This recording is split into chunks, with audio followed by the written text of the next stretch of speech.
దైవానికి మనస్సు లేదు.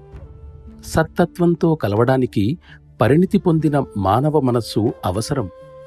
ఈ సందర్భంగా నేనింకో విషయం చెప్పవచ్చు. బ్రహ్మమునకు గనక మనస్సు ఉన్నట్లు భావిస్తే ఆ మనస్సు కూడా పనిచేస్తూ ఉండి తీరాలి.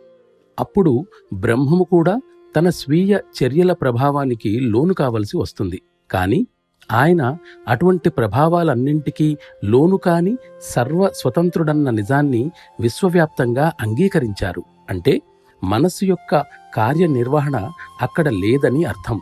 అంటే చివరికి మనస్సే లేదన్నమాట. దైవాన్ని గురించి అనేక అభిప్రాయాలు ఉన్న కారణంగా ఈ సమస్య తలెత్తింది.